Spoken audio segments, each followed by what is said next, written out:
Arnaud Klarsfeld, L'Intérieur l'a bien 37 ans, rappelé, volontaire c'est-à-dire chez Garde-Frontières, il veut se rendre dirait utile à qu'il y a Israël. des troubles à l'ordre public et il peut considérer aussi, selon une jurisprudence du Conseil d'État qui date de 95, que le respect dû à la personne humaine est aussi lui aussi constitutif de l'ordre public. Le Conseil d'État avait alors interdit le lancer de nains. Le lancer de nains.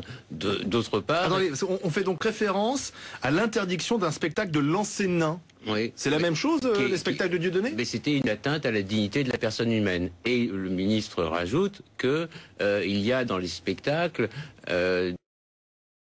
des infractions pénales, et il y a deux infractions pénales. Un, la négation de la Shoah, où il dit la Shoah n'a pas existé, et l'autre, l'incitation à la haine raciale qui est constante, et ce sont les bases même du spectacle.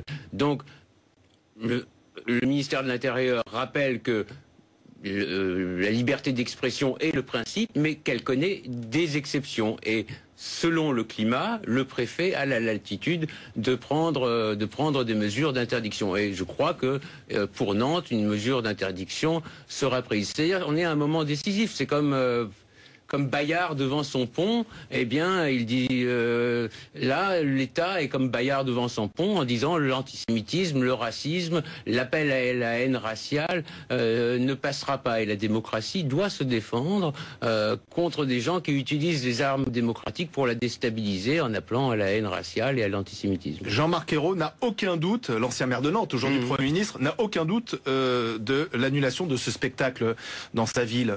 Vous pensez effectivement que le préfet aura le dernier mot? Je dis ça parce que l'avocat Dieudonné a dit qu'il contestera en justice toute interdiction de son spectacle. Il peut contester en justice. Après, c'est la justice qui est indépendante de trancher. Mais en tous les cas, pour la décision du préfet, si le maire de Nantes, l'ancien maire de Nantes qui a l'autorité de police, et le préfet qui peut se substituer d'ailleurs au maire dans la ville pour prendre des mesures d'interdiction, pense qu'il y aura annulation, il y aura donc, à mon avis, annulation. Oui, mais dans le passé, interdiction. Dans le passé, des maires ont pris ce type de mesures pour interdire les spectacles et le tribunal administratif a, dans la plupart des cas, donné raison à Dieudonné. Oui, mais vous savez très bien que les jurisprudences évoluent au gré du temps et au gré des circonstances, et quand de nouvelles menaces se présentent, eh bien la démocratie doit réagir. Après, c'est à la justice de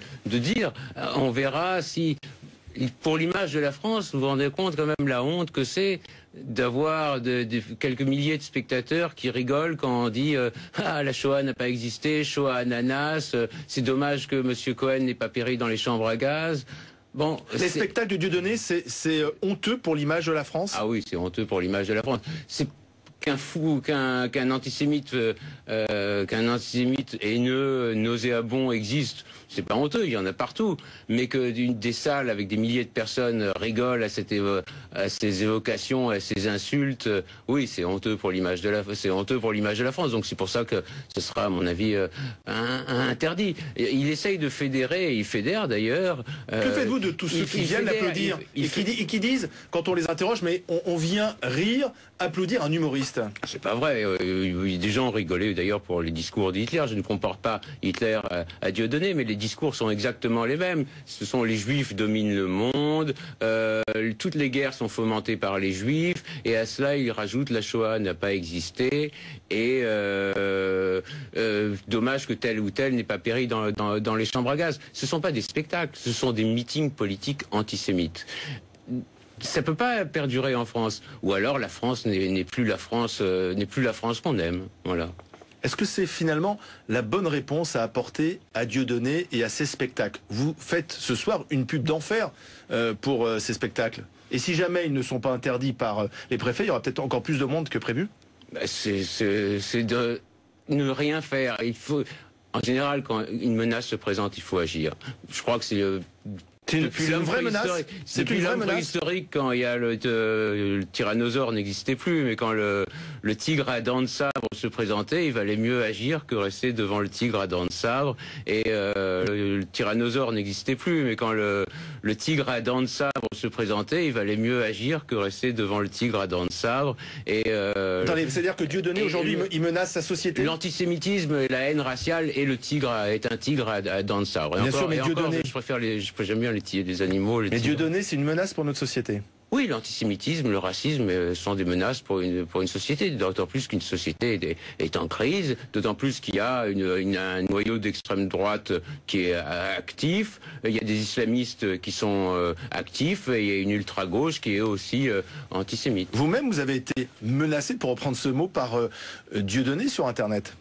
Oui, il a dit que j'allais me faire défoncer ma petite gueule de chatte.